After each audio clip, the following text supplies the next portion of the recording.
If you've ever wanted the user manual for your own body, the silent automatic processes that keep you running, then you are in the right place. Exactly. Today we are doing a deep dive into 3 of those hidden control systems. We're talking about sleep, your reflexes, and hormones. Our mission today is really to unpack that balancing act between the nervous and endocrine systems. And what's fascinating is how often the mechanisms they use seem both completely counterintuitive. Okay, let's dive right in with maybe the most fundamental act of maintenance, sleep. Right, which we can define as a naturally recurring reversible state of reduced responsiveness. We all need it for restoration, but it's not one solid block of time, is it? Not at all. It's really structured in 2 key phases. For about 75% of the night, you're in NREM, or non-rapid eye movement sleep. That's the deep, restful stuff. Exactly. That's where you see those very slow brain waves, and it's where most of the physical repair seems to happen. But then for that last quarter of the night, you hit REM sleep. The dreaming state. Right. Vivid dreams. But here's the kicker. Your skeletal muscles are essentially paralyzed. Completely. And if you look at an EEG, an electroencephalogram of the brain during REM sleep, it's a paradox. It looks like you're awake. It looks almost exactly like you're wide awake. Right. The brain is buzzing with this fast, low-voltage activity, but the body is completely locked down. Wow. And that paradox is actually a window into when things go wrong, isn't it? A perfect one.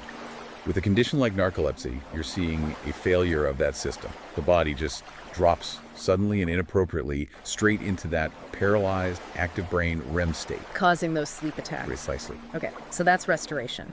Now let's pivot from that slow, cyclical process to something lightning fast, instantaneous. Let's talk about movement, specifically the stretch reflex. This is your body's instantaneous security system, right? You could call it that. It's designed to contract a muscle immediately if it gets stretched too far, too fast.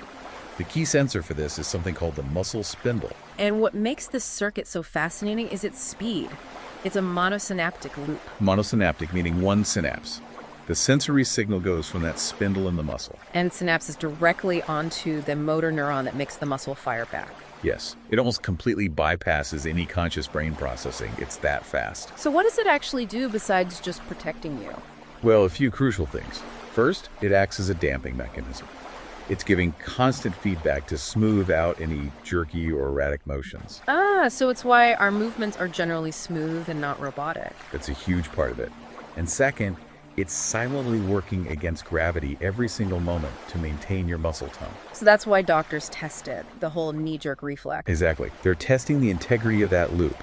If the reflex is way too strong hyperactive, that could be a sign of spasticity. It often means the higher brain centers have lost their ability to inhibit that spinal loop. Okay, so from lightning fast electrical loops to the long game chemical commands, let's talk growth hormone. GH, secreted by the pituitary gland. And the question is, how does this one hormone manage to drive growth across the entire body? You'd think it just, goes everywhere and does everything. But its real genius is in delegation. It works mostly indirectly. Indirectly? It travels to the liver and stimulates it to produce another factor, insulin-like growth factor 1, or IGF-1. And that's the molecule that does the real work. That's the one doing most of the heavy lifting, promoting protein synthesis, bone growth, all of it. But GH isn't just about growth, it also messes with metabolism. It does. It has this fascinating trade-off. On one hand, it's ketogenic. It helps you utilize fat for energy. But on the other hand, it's also diabetogenic. Meaning it works against insulin. Yes, it actively decreases how well your muscle and fat cells take up glucose. It reduces your insulin sensitivity. So the very hormone for growth has this built-in metabolic cost. A significant one. And you see how powerful GH is when you look at the extremes. Too much of it after your growth plates have closed leads to acromegaly, the enlargement of the hands, feet, and face. And too little in childhood. That leads to pituitary dwarfism. So let's pull this all together. We have sleep, managed by a paradox. Movement, regulated by an instantaneous loop that bypasses the brain. And growth, driven by a hormone that works indirectly and makes you insulin resistant. It really raises a fundamental question, doesn't it? If these basic essential processes require such complex, even contradictory systems to work, then how finely tuned does the body have to be every single moment just to maintain what we think of as normal? Exactly. I'll leave you with this final thought. Just consider how much continuous silent labor is going into the damping mechanism in your muscles right now, just keeping your posture smooth and stable against gravity as you listen. Something to think about. Think about that the next time you take a single step.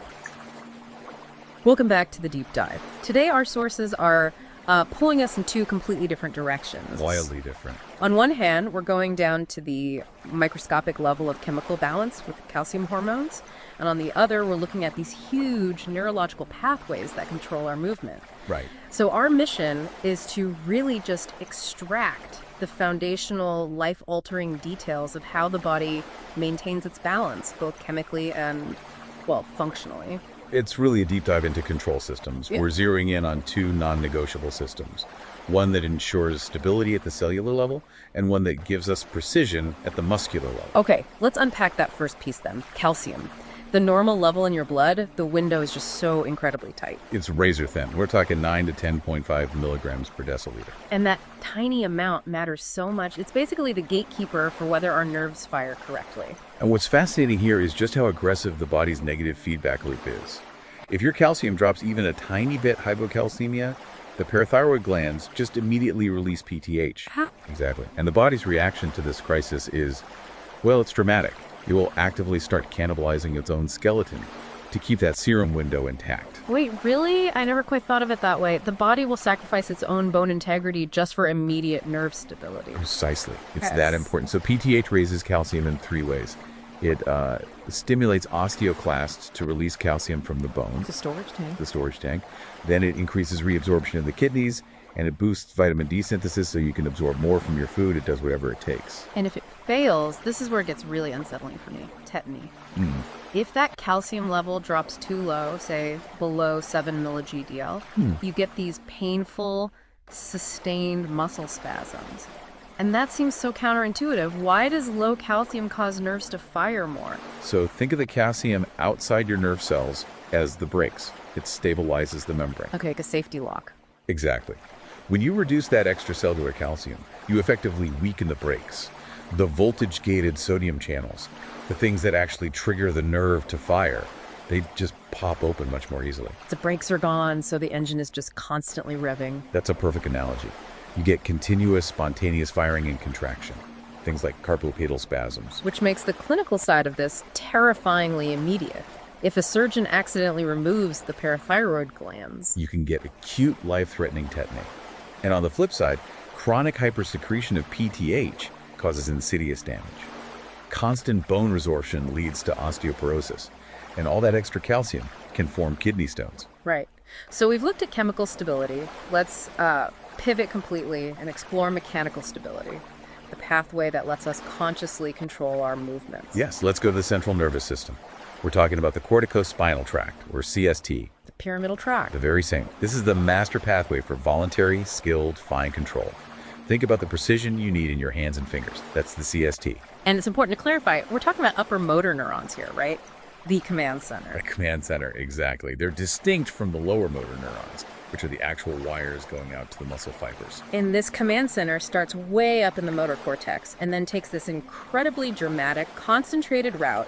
It funnels right through a tiny area called the internal capsule, A critical choke point. which makes it terrifyingly vulnerable. Yeah. Even a small lesion there can be catastrophic. And the key structural feature you absolutely have to grasp is decussation. About 75 to 90% of these fibers cross over to the opposite side at the bottom of the brainstem. Which is why a stroke in your right brain. Affects the skilled use of your left hand. That crossover is everything. So if a patient comes in, how do you quickly test for damage to this critical upper motor neuron pathway? You check the Babinski sign. Stroking the sole of an adult's foot should make their toes curl down. But if the great toe moves upward and the others fan out, that's a positive sign. And that's definitive? It is the definitive indicator of an upper motor neuron lesion. It tells a clinician immediately that there's damage to the CST. So what does this all mean when we put it together? We have these two completely distinct systems, one hormonal, one neurological, but they're both obsessed with precise control. Absolutely. One system, calcium, is there to make sure our nerves don't just fire off spontaneously. And the other, the CST, is there to make sure our nerves fire with skill and precision exactly when we choose to.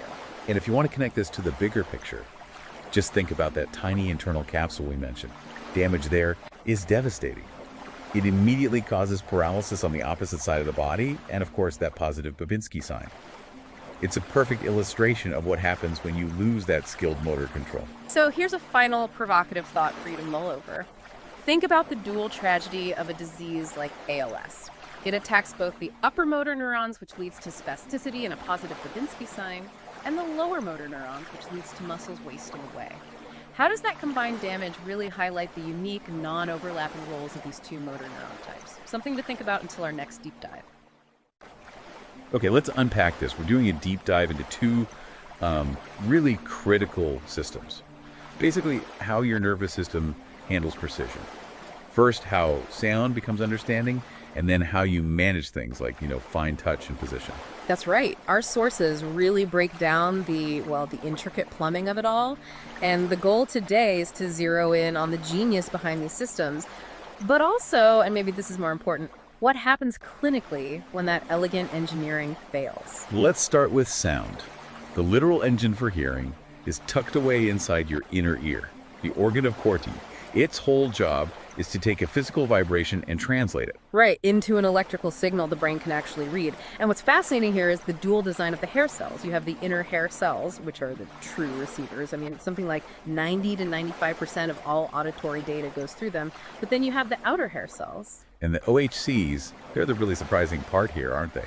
They're not just passive listeners. They sound like the brain's own tuning knobs. They absolutely are. They get signals from the brain, and in response, they physically change their length. They get longer or shorter. Wow. And that active mechanical movement amplifies the vibration of the basilar membrane. It's basically fine-tuning the input, dramatically boosting the sensitivity for specific frequencies. So if your hearing starts to fade, it often comes down to this really delicate mechanism. We talk about sensor neural deafness. So that's when the hair cells themselves or the nerve get damaged. It's not just earwax. So what makes them so vulnerable? Well, their delicate nature means loud noise is a problem, of course, but also certain common medications, for instance, specific antibiotics like aminoglycosides, are notoriously ototoxic. They destroy these delicate hair cells, leading to permanent, irreversible hearing loss. That's incredible. The very drugs meant to save us can wipe out our internal audio tuners. Okay, so let's switch gears.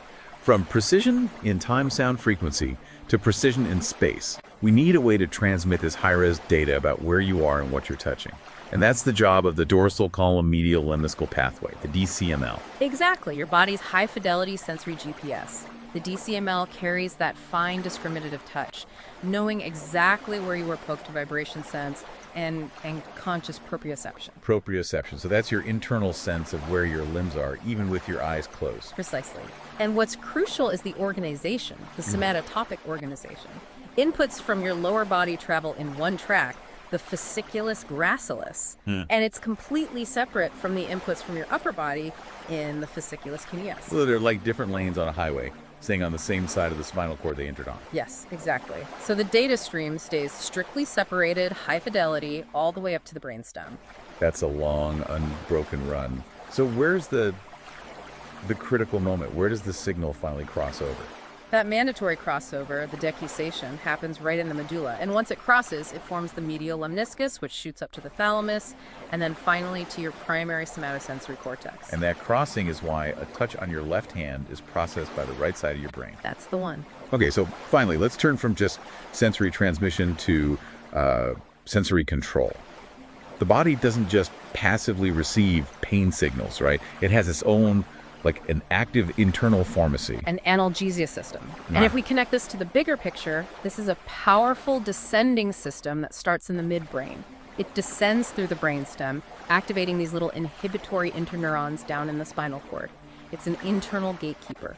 And what's the key chemical mechanism? What actually closes that gate? The descending fibers release neurotransmitters like serotonin and norepinephrine.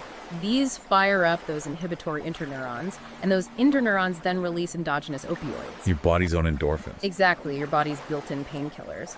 And these natural opioids act to suppress the release of pain transmitters like substance P, effectively blocking the signal before it can even reach your brain. So what this all means then is that exogenous drugs, something like morphine, they work by hijacking this natural system. They work by mimicking these natural opioids, enhancing a system that's already built into our biology. So we've covered the OHCs as active amplifiers, the crossover, the high-fidelity DCML pathway, and the internal opioid system. Truly phenomenal complexity. It really is.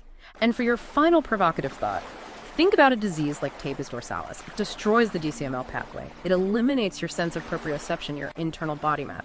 Without that high-speed, structured data about where your limbs are, walking becomes profoundly unsteady. You have to watch your feet constantly.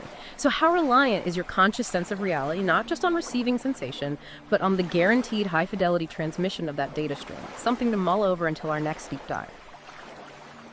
Welcome back to the deep dive.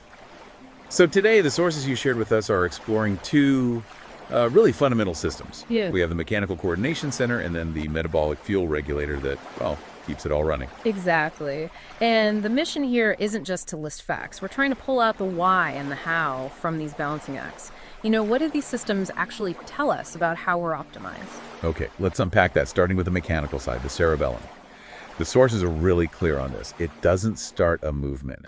Not at all. It's better to think of it as a real-time editor. It's completely in the background, constantly comparing your intended action with what your body is actually doing. And making micro-adjustments on the fly. Instantaneously. A key insight here is the functional zoning. The archicerebellum is the ancient part. It's all about basic equilibrium and balance, pure survival stuff. But then there's the neocerebellum. Right, the newest and by far the largest part. And its massive size really tells you something. It shows how much of our brain is dedicated just to the artistry of movement. You know, learning a skill, playing an instrument, far beyond just staying upright. That distinction is so important, and it really comes into focus when you look at the clinical signs of damage. I mean, what happens? And specifically, this intention tremor. Why does the shaking just vanish at rest? Because the tremor isn't muscle weakness, it's the error detection system failing. So when you go to do something, when you initiate a voluntary movement, the system just gets flooded trying to correct an error it can't fix. And that creates the oscillation, the tremor? Yes. And you combine that with dysmetria, which is basically the inability to judge distance and force correctly. It's why people will often overshoot a target. It's called pass pointing. It's amazing how much processing power just goes into standing still. You don't even think about it. You don't, and the system is incredibly sensitive. For instance, chronic alcoholism tends to cause degeneration in a very specific part, the anterior vermis.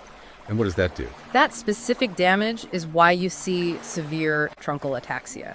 It's that classic wide, unsteady walk. They struggle primarily with just standing and walking. So the cerebellum provides the blueprint for smooth movement, but all of that needs energy. Let's pivot to the energy equation. How does the body keep the central nervous system from running out of fuel? Well, the sources stress this very tight window. For an adult, fasting blood glucose should be between 70 and 100 milli-GDL. After a meal, less than 140. It's not a lot of wiggle room. Not at all. And that's where the pancreas comes in with its dual hormone system. First, you have insulin from the beta cells, and it is the only hormone that lowers blood glucose. It's the key that lets the sugar in. It's the key. It tells muscle and fat cells to insert those GLUT4 transporters into their membranes so glucose can get out of the blood and be used or stored. Okay, so then you have its antagonist, Glucagon. glucagon, from the alpha source. Glucagon is the emergency dispatcher. It acts on the liver and tells it to rapidly break down its stored glycogen. That's glycogenolysis. And it can make new glucose too, right? Yes, it ramps up gluconeogenesis, making new glucose from other sources. It's a powerful response. And the brain is the main sensor for all this. The brain is the key sensor. If glucose drops too low, that's hypoglycemia, the CNS is literally starving. It triggers a massive release of glucagon and also epinephrine. That's what causes the sweating, the anxiety. It's a full-on alarm. And so what happens when this delicate balance just fails? Diabetes mellitus. Right. And it's important to distinguish them. Type 1 is an autoimmune issue. The body destroys its own beta cells, so you have an absolute lack of insulin. You just can't make the key. But type 2 is different. Very different, functionally. Type 2 is all about insulin resistance. You're making the key, you have insulin, but the locks on the cells are, rusted shut. The receptors just aren't listening. And in type 1, the most dangerous acute complication is diabetic ketoacidosis, DKA. It's a terrifying cascade. Without insulin, the body thinks it's starving, so it starts burning fat like crazy for energy. The byproduct of that is these acidic compounds called ketones. So the body is essentially poisoning itself with its own emergency fuel. That's a perfect way to put it. It leads to a severe metabolic acidosis, a true medical emergency. So we have mechanical system ensuring smooth movement. Yep. And the metabolic one making sure the brain has the energy to even send the commands. They're completely interdependent. You can't have one without the other for any kind of optimized function. Which leaves us with a final thought for you to mull over. We mentioned that specific damage to the vestibulocerebellum can cause involuntary rhythmic eye movements. That's nystagmus.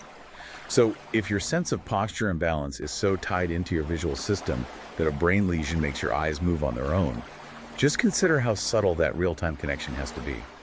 How does the body handle all that constant input correction? That's something worth exploring further. Welcome back to the deep dive. All right, so today we're going to take a look at three really fundamental physiological systems. Right, we've got stress response, nerve speed, and color vision. And the mission here is to really cut through the noise. We want to find the exact biological rules that explain things you actually see, in the real world. Like why certain drugs work the way they do. It's all about connecting that cellular mechanism to the clinical outcome. Okay, so let's start with stress. We're talking about the adrenal cortex. It's that outer layer of the adrenal gland. And it's a powerhouse. It's where you get your corticosteroids. Now, the main event here from the biggest section is cortisol. Right, cortisol. And I think of it as being essential for survival. It has, sort of a dual role? It's exactly a dual mandate. First, think of it as your emergency fuel provider. It gets your liver to start making glucose from other sources. So it's breaking down muscle protein, mobilizing fats, that kind of thing. Exactly. Just to make sure you have sugar ready to go when you need it most. And the second role, this is the one we see in medicine, right? Yeah. Defense. Yes. A huge defense role.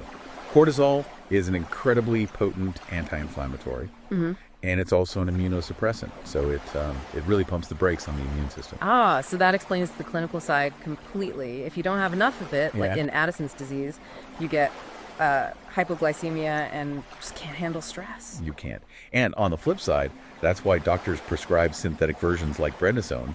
They're literally harnessing that powerful defense role to treat things like autoimmune disorders. So they're just cranking your body's own anti-inflammatory system way up. Up to 11. Exactly. Okay, that makes perfect sense. Now let's pivot from chemistry to speed, nerve conduction. We're talking about the Erlanger-Gasser classification. Which is really just a fancy way of saying not all nerve fibers are created equal. The size matters. Size is everything. The takeaway is simple.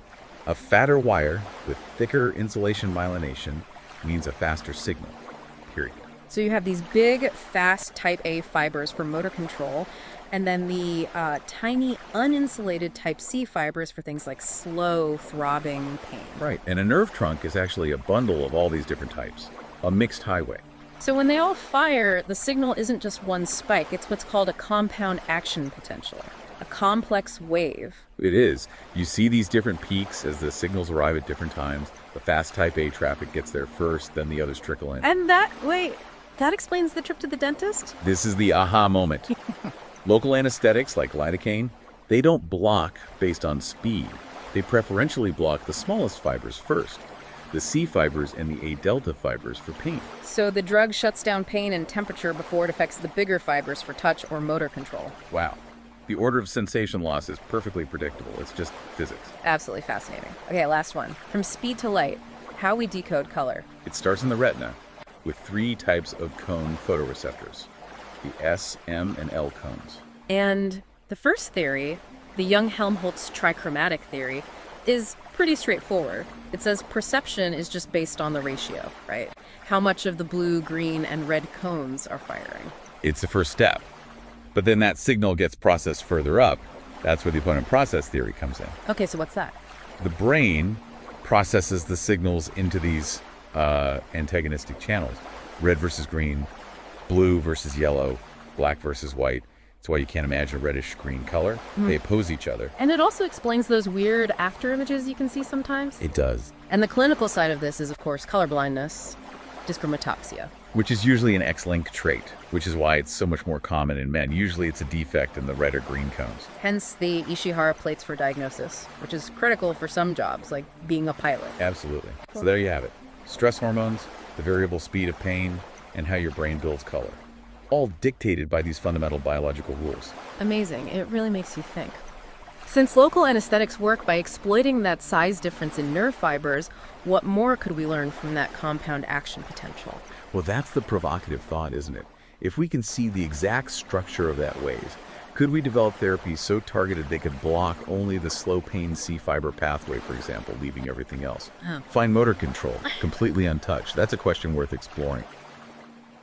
All right, welcome to the deep dive. Today we're doing a rapid physiological synthesis. We're tearing through the research on muscle mechanics, the chemistry of sight, and what happens when neural wiring goes wrong.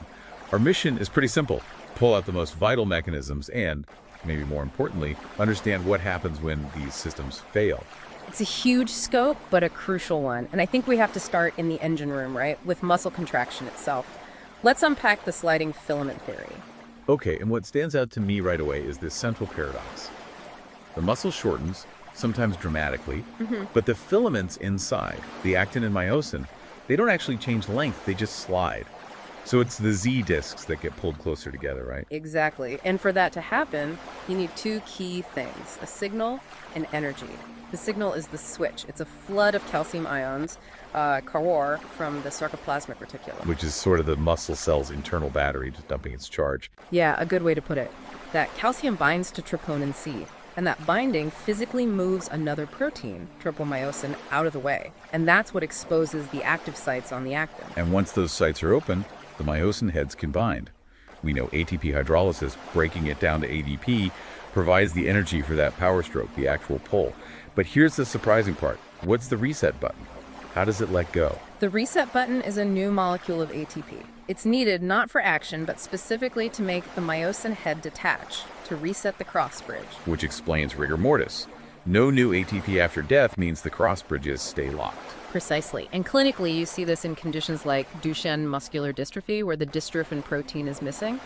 The muscle membrane is just too weak to handle the mechanical stress of all this powerful sliding. It's amazing how much energy is needed just to let go. Speaking of systems that need to reset, let's pivot to the eye.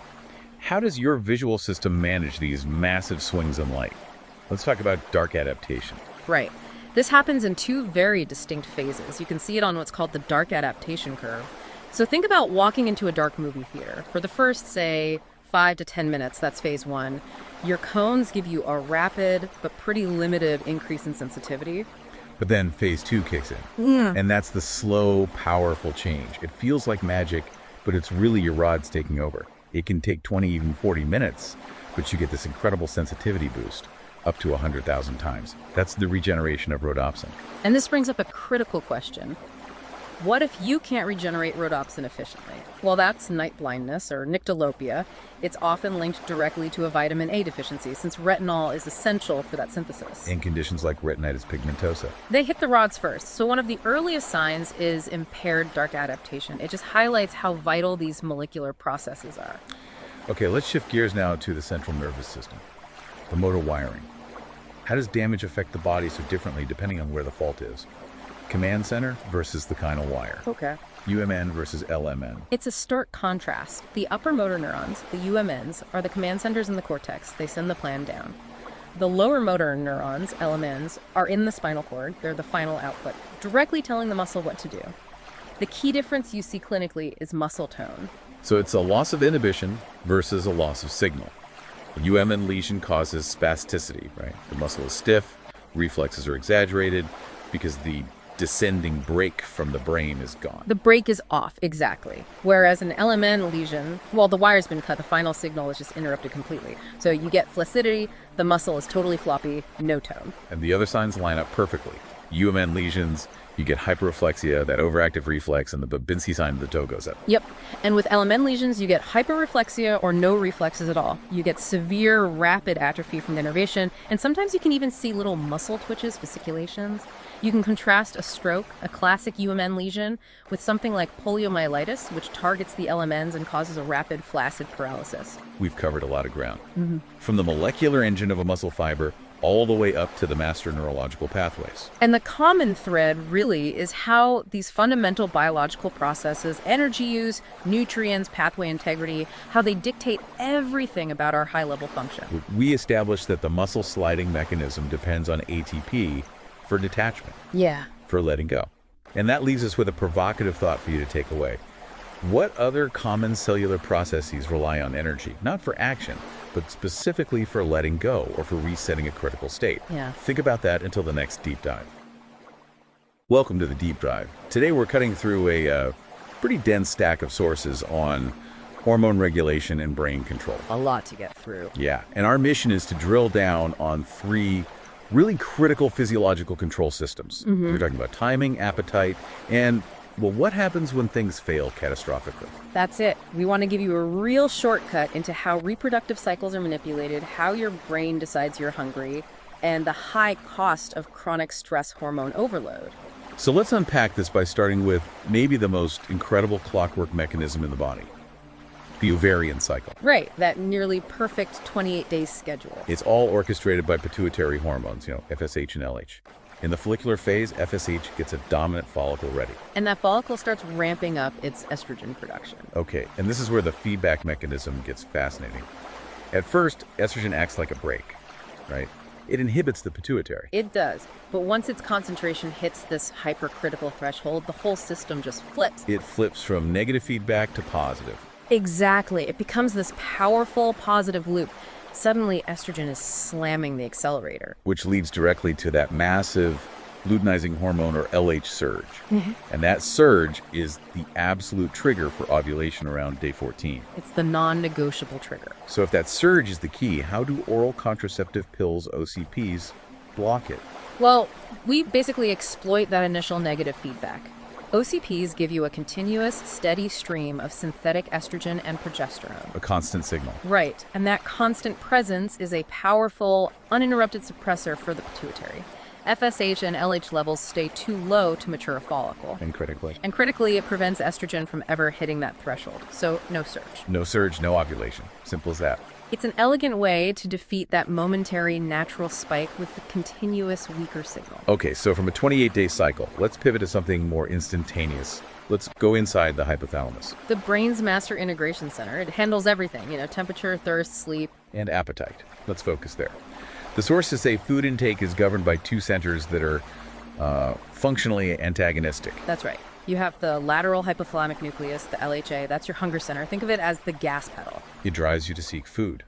And the brake. The brake is the ventromedial nucleus, the VMN. That's your satiety center. It tells you to stop.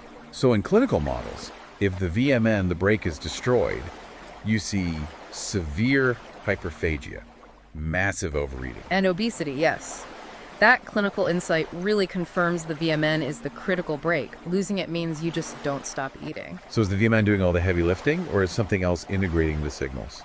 That's a great question. The arcuate nucleus is really the central hub here. It's integrating all those circulating signals, like leptin from fat cells telling you you're full long term. And ghrelin from the stomach saying you're hungry right now. Exactly. The VMN acts on that integrated information. We've looked at the instantaneous control of hunger. Now, what happens when a system designed for a crisis, the stress response, gets stuck in the on position? You're talking about cortisol overload. Let's discuss Cushing's disease. So Cushing's syndrome is the umbrella term for any kind of cortisol excess. But Cushing's disease is the most common cause, and it's very specific. It's a tumor. Right. Almost always a benign tumor and adenoma in the anterior pituitary gland. And that adenoma is just relentlessly pumping out ACTH. Constantly. Which in turn forces the adrenal cortex to overproduce cortisol nonstop. And cortisol's main job is catabolism, breaking things down for energy. So what does that chronic catabolic state actually look like? The signs are really striking. Cortisol is dismantling the body's reserves. It breaks down muscle protein, which leads to muscle wasting and wounds that just don't heal well. And the fat redistribution is dramatic. Very. You get central obesity, which gives you that classic moon face and the fatty pad on the back of the neck, the buffalo hump. And the purple striae, the stretch marks. That's from the skin becoming thin and fragile as underlying tissue breaks down. So the pathology is clear. You have to stop the source of all that ACTH. That's the only way. The primary treatment is surgical removal of that pituitary adenoma. Go in and shut off the source. So we've just navigated three masterful, but you can see how fragile they are, physiological control systems. Disrupting the LH surge, balancing the hunger centers, and regulating ACTH and cortisol. And it all seems to come back to feedback. It really does. In Cushing's, a tumor completely overrides the feedback loop. We also know that in menopause, when the ovaries fail, FSH and LH spike because that negative feedback from estrogen is just gone. So for our final thought, what stands out to you about how critically dependent the body is on those quiet, continuous feedback signals just to stay stable? Welcome to the deep dive. So today we're focusing on some of the most sophisticated internal control systems your body uses every single second. That's right. We're going to be diving into the physiology behind protection, modulation, and, well, boosting signals. Yeah, and our mission here is really to synthesize the science. We've got material on the electrophysiology of hearing, on pain control, and even on restoring muscle function. So we're looking at how the body maintains this delicate balance. Right. What gets through, what gets turned down, and what needs a little amplification. Oh, exactly. Okay, so let's start with one of the most unique safety features in the entire body, how the ear protects itself. The core of hearing transduction in the organ of Corti is just, it's so unusual. It relies on potassium ions rushing into the hair cells. Which is completely backward from almost every other neuron, right? Right, and it's only possible because the fluid up there, the endolymph, is so chemically strange, it's packed with potassium. And it holds this massive positive electrical potential, something like plus 80 millivolts. That gradient is the engine. It's what drives the whole thing. So is that electrical setup the only safeguard? Or does the body have a more, physical response when a sound is just too loud? Oh, absolutely. That's the attenuation reflex. It's an involuntary mechanical protection system. Okay. When a loud sound hits, it triggers two tiny muscles in your middle ear, the tensor tympani and the stapedius, to contract. And that does what? Stiffens everything up. It stiffens the whole chain of little bones, the ossicles, and that reduces the amount of vibration that actually makes it to the cochlea. Now, the crucial detail here, and this is what I find so interesting, is that it primarily guards against low-frequency sounds, below 1,000 hertz. It is a bit counterintuitive. You'd think it would be for a high-pitched scream. Exactly. And clinically, if the facial nerve is damaged, say, in Bell's palsy, that reflex is lost. And the result is a condition called hyperacusis. Normal, everyday sounds become painfully loud because that internal volume dampener is just gone. Okay, so that's mechanical protection. Let's shift from the tiny bones of the ear and go deeper into the central nervous system. Pain modulation. The spinal gatekeeper. Yes, Melzack and Wall's gate control theory from 1965. So where is this gate exactly? The theory places it in the dorsal horn of the spinal cord, in a region called the substantia gelatinosa. Right. You can think of the pain signals, which travel on slower fibers, as trying to open that gate to send the ouch message to the brain. But the other signals, the non-painful ones from just, simple pressure or rubbing, Those travel on much faster myelinated beta fibers. They're the express lane. and they get there first. And they excite these specialized inhibitory interneurons. These SG cells then release neurotransmitters that essentially tell the main transmission neurons to calm down. So they close the gate. They close the gate. So is that the direct physiological reason why rubbing a banged elbow actually feels better? Or why something like a tennis unit works? It's the perfect explanation for it. A 10NS unit is just hijacking your body's own system. It's stimulating those fast beta fibers to tell the spinal gate to close. Amazing. Okay, from dampening signals, let's pivot one more time to amplification, to restoration, myasthenia gravis. Right, an autoimmune disorder. The body is attacking its own acetylcholine receptors at the neuromuscular junction. So the signal from the nerve can't get to the muscle properly. Exactly. There just aren't enough functional receptors to generate a big enough electrical charge, the end plate potential, to make the muscle contract reliably. And the result is fatigue, muscle weakness. So if the problem is a shortage of receptors, how does a drug that targets an enzyme, an acetylcholinesterase inhibitor, help? It's a really clever workaround. The drug doesn't make new receptors. It just stops the enzyme acetylcholinesterase from doing its job. Which is to break down the acetylcholine signal molecule. Right. So by stopping the breakdown, you keep the concentration of acetylcholine in that tiny gap, the synapse, higher for longer. So you're just increasing the probability that the few good receptors that are left will actually get activated. You're just playing the odds. You're making the most of a bad situation to boost that end plate potential and get the muscle over the finish line. It sounds like a very delicate balancing act, though. Incredibly delicate. I mean, that same enzyme is the target of things like organophosphate nerve agents. Irreversible inhibition. Which leads to a catastrophic flood of acetylcholine. Yeah. Overstimulation, then paralysis. It really highlights that fine line between a therapeutic boost and systemic failure. So, to wrap this up, we've looked at the body's K+ powered safety reflex in the ear, the inhibitory pain gate in the spine, and a chemical signal boost for muscle function. And what really stands out is just how precise and varied these control systems are. I mean, from mechanically stiffening bones to chemically manipulating neurotransmitters. It defines how we interact with the world, and it leaves you with a final thought, doesn't it? It does. If that spinal gate can be closed just by rubbing an injury, what does that mean for chronic conditions, like phantom limb pain? It suggests these internal gates can get stuck open or become permanently sensitized long after the physical damage is gone. Welcome to the deep dive. Today we are unraveling two tiny handfuls of chemical signals that basically determine everything. Everything, from your muscle mass, your ability to lift weights, All the way to your lifelong cognitive function. We're diving into the regulatory axes that keep the body's, internal factories running. Exactly.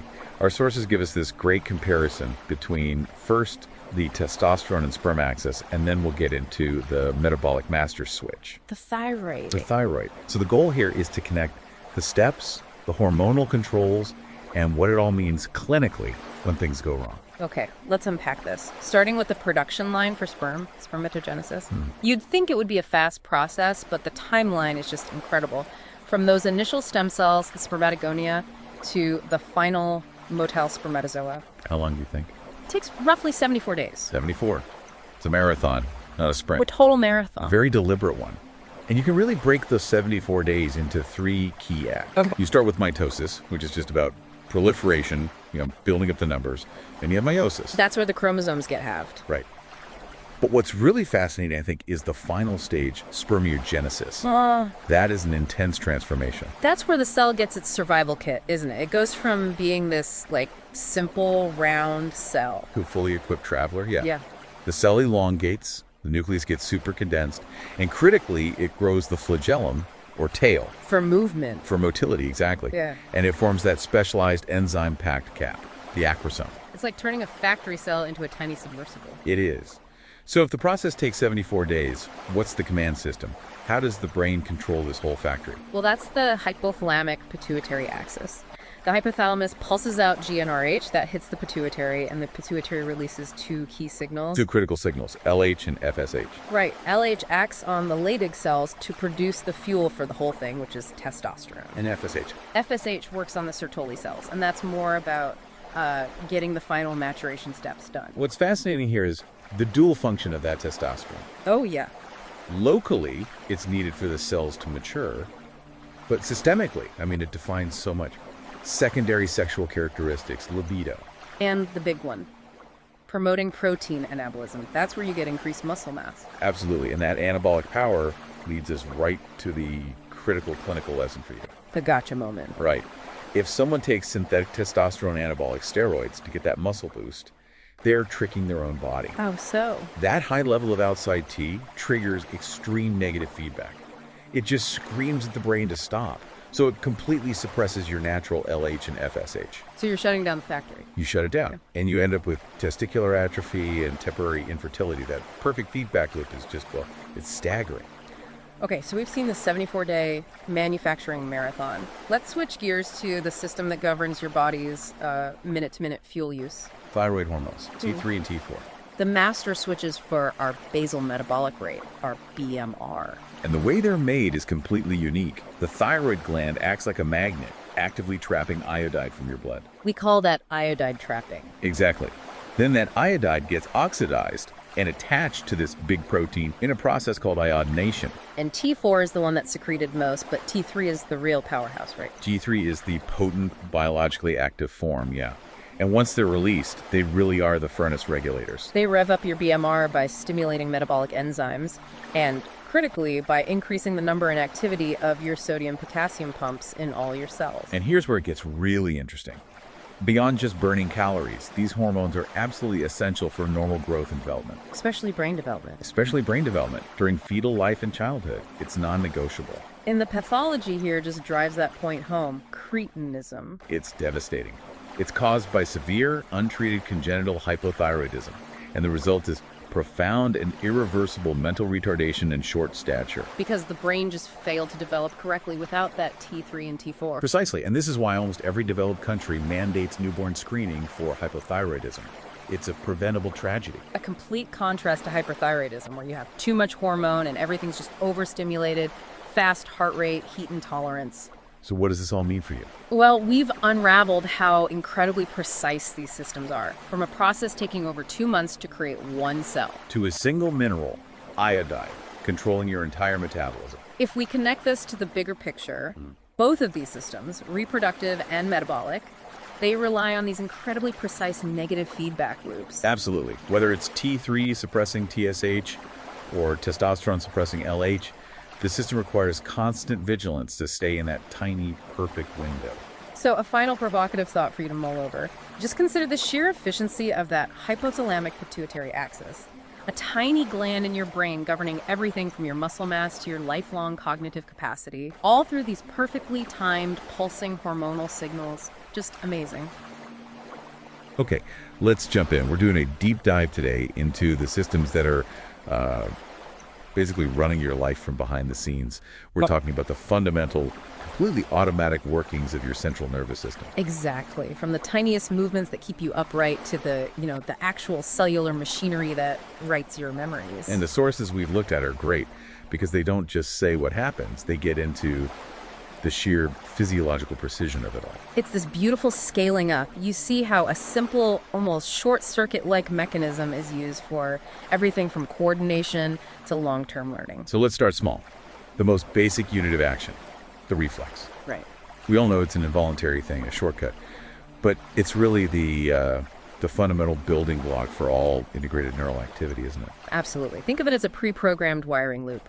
The simplest is monosynaptic, just one single synapse. Like the knee-jerk thing? That's the one, the famous stretch reflex. Then you get into polysynaptic reflexes, which have interneurons, multiple junctions. And that's the difference between something innate, like the knee-jerk, and something you learn, an acquired reflex. Yeah, like slamming on the brakes in your car. You don't think, you just do.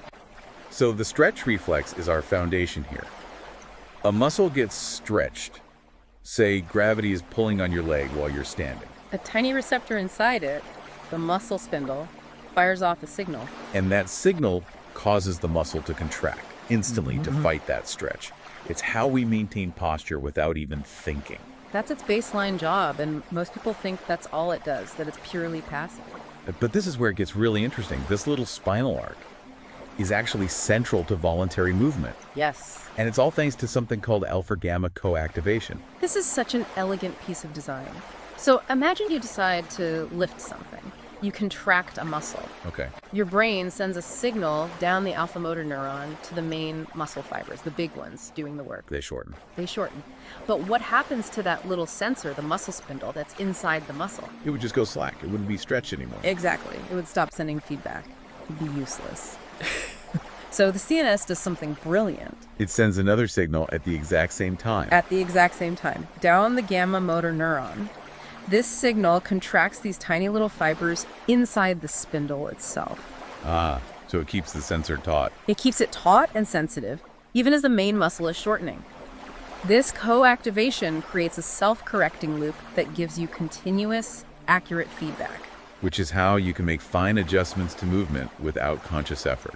And if you break that loop, like in a condition called tabes dorsalis, where those sensory fibers are damaged, You lose the reflex entirely. areflexia. The whole arc just collapses. Wow. Okay, so from these instant reactive loops, let's pivot to something more permanent.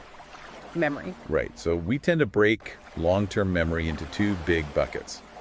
Declarative is your facts, your events, that's the hippocampus. And non-declarative is your skills, your habits, like riding a bike. Exactly. So if that physical arc is how we react instantly, how does the brain translate an electrical signal into a lasting physical change? And what's so fascinating is that it is a physical change. It's called synaptic plasticity. We're talking about long-term potentiation, LTP. This is basically the cellular basis for how we encode memory. I've heard it described as turning up the volume on a specific synapse. That's a great way to put it. You use a synapse a lot with high-frequency stimulation, and that triggers these NMDA receptors. A flood of calcium ions comes into the cell. And that tells the cell, hey, this connection is important. So it physically inserts more AMPA receptors into that synapse and makes it more sensitive. So the connection is literally physically stronger. It's easier to fire next time. That's memory. And the opposite process, long-term depression or LTD, weakens connections that aren't used. So learning and forgetting are actually physical sculpting tools. They are, and if that system breaks, say the hippocampus is damaged, you get anterograde amnesia. You just can't consolidate new declarative memories. The LTK process fails. So if we can rewire a synapse to store a fact, how does the brain organize all this to understand something complex, like a sentence? Which brings us to language. And here, location is everything. You have Wernicke's area, which is critical for language comprehension. Sure. If that gets damaged, you get Wernicke's aphasia. The person can speak, the words are fluent, but it's word salad. There's no meaning because their internal translator is broken. And that's so different from Broca's aphasia. It's completely different. With Broca's, the comprehension is fine. They understand you perfectly. But they can't get the words out. Their speech is slow, halting, incredibly frustrating for them. The output machine is broken, not the comprehension part. When you connect all this, the big picture is, it's that everything about you, your physical self and your cognitive self, it all relies on these incredibly specific feedback loops and cellular changes. Exquisitely tuned. So what does this all mean for you? It means that even the most basic things, standing up straight, understanding the sentence, recalling a fact, they all depend on these precise physical mechanisms. It's the alpha-gamma coactivation keeping you stable. And it's the physical insertion of receptors that lets you remember who you are. Which leaves us with a final thought to chew on. If LTP, this physical strengthening of a synapse, is literally how your memory is stored and in a way how you were defined, what other fundamental parts of yourself might just be stored as pure, adaptable electrical potential, hidden away in the brain's wiring?